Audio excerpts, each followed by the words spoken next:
KS Lakshmanarao peoples ఛానల్కు స్వాగతం. నిన్న బ్రిటిష్ ప్రధానమంత్రి కీర్ స్టార్మర్ రాజీనామా చేయాలని నిర్ణయించుకున్నారు. బహుశా బ్రిటిష్ దేశ 10 ఏళ్ల చరిత్రలో ఈయన ప్రస్తుతం 6వ ప్రధాని. వాస్తవంగా 10 ఏళ్ల చరిత్రలో 2 ప్రధానమంత్రులే ఉండాలి, కానీ 6వ ప్రధాని ఆయన రాజీనామా చేయాలని నిర్ణయించుకున్నారు. బహుశా ఒక వారం రోజుల్లో ఆయన రాజీనామా కూడా చేస్తారు.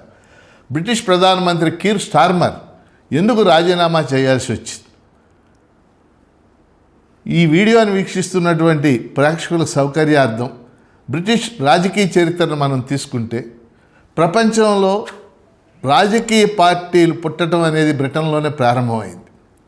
రాజుకి అనుకూలంగా ఉండేవాళ్ళు టోరీలు, రాజుకు వ్యతిరేకంగా ఉండేవాళ్ళు విగ్గులు అని 2 గ్రూప్స్ ఉండేవి బ్రిటన్లో. ఆ టోరీలే కాలక్రమంగా కన్సర్వేటివ్ పార్టీగా రూపుదిద్దుకున్నారు. రాజుకు వ్యతిరేకంగా ఉండే విగ్గులు కాలక్రమంలో వాళ్ళు లేబర్ పార్టీగా రూపుదిద్దుకున్నారు. ఇవాళ బ్రిటన్ దేశ చరిత్ర మనం పరిశీలిస్తే గత 200 సంవత్సరాలుగా కన్జర్వేటివ్ పార్టీ కానీ లేబర్ పార్టీ కానీ అధికారంలో ఉండటం అనేది మనకు కనపడుతుంది. ఇంకో విషయం నేను ప్రేక్షకుల దృష్టికి తెచ్చేది, బ్రిటిష్ ప్రధానమంత్రి ఎవరైనప్పటికీ కూడా లండన్లో 10 డౌనింగ్ స్ట్రీట్ అంటారు. 10 డౌనింగ్ స్ట్రీట్ అంటే డౌనింగ్ స్ట్రీట్లో 10వ ఇంట్లో ఉంటారు. 10 డౌనింగ్ స్ట్రీట్ అనేది చాలా ప్రపంచంలో చాలా ప్రసిద్ధి చెందినటువంటి ఒక హౌస్ అది. కాబట్టి ఎందుకు బ్రిటిష్ ప్రధాని రాజీనామా చేయాల్సి వచ్చింది? వాస్తవంగా మన అందరికీ తెలుసు, బ్రిటన్ దేశం ఒకప్పుడు రవి అస్తమించని బ్రిటిష్ సామ్రాజ్యం అన్నారు, యునైటెడ్ కింగ్డమ్ అన్నారు, యూకే. యునైటెడ్ కింగ్డమ్ అంటే ఇంగ్లాండు, నార్దర్న్ ఐర్లాండు, స్కాట్లాండ్, ఈ 3 ప్రదేశాలను కలిసి యునైటెడ్ కింగ్డమ్ అంటారు. అలాంటి దేశం ఒకప్పుడు 60-70 దేశాలను పరిపాలించిన దేశం ఇవాళ సాధారణ దేశంగా మారిపోయింది. ప్రస్తుతం ఉన్నటువంటి ప్రధానమంత్రి కీర్ స్టార్మర్ లేబర్ పార్టీకి చెందిన వ్యక్తి. ఆయన పార్టీలో ఆయన పట్ల వచ్చినటువంటి అసంతృప్తే ఈ రాజీనామాకి దారితీసింది.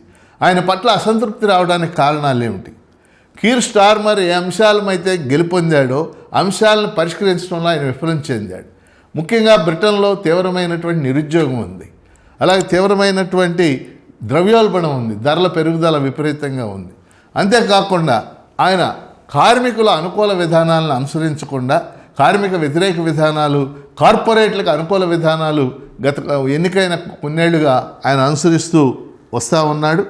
అంతేకాకుండా ఈ ఎప్స్టీన్ ఫైల్స్ ఏవైతే అమెరికాలో సంచలనం సృష్టించి మనందరికి కూడా తెలుసు, ఎప్స్టీన్ ఫైల్స్, ఆ ఫైల్స్కు సంబంధించి కూడా ఆయన సహచరులకు కొంతమందికి సంబంధాలు ఉన్నాయనేటటువంటి ఆరోపణలు కూడా వచ్చినాయి.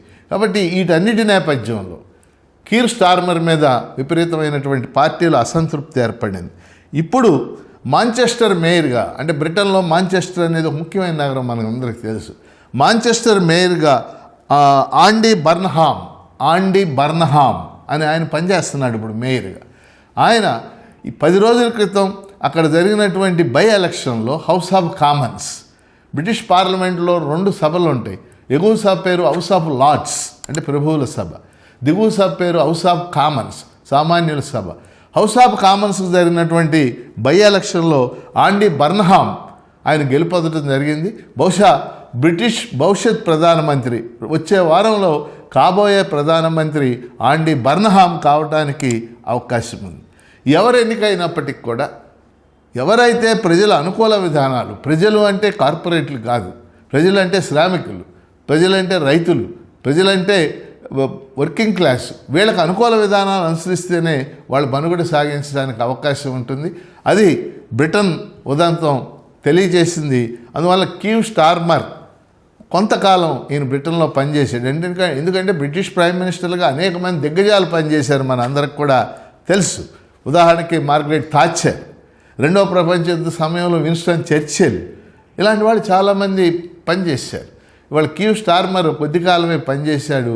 కేవలం ఆయన అపఖ్యాతి పొందటం, అన్పాపులర్ కావటం ఆయన రాజీనామాకి కారణాలని చెప్పేసి నేను భావిస్తున్నాను.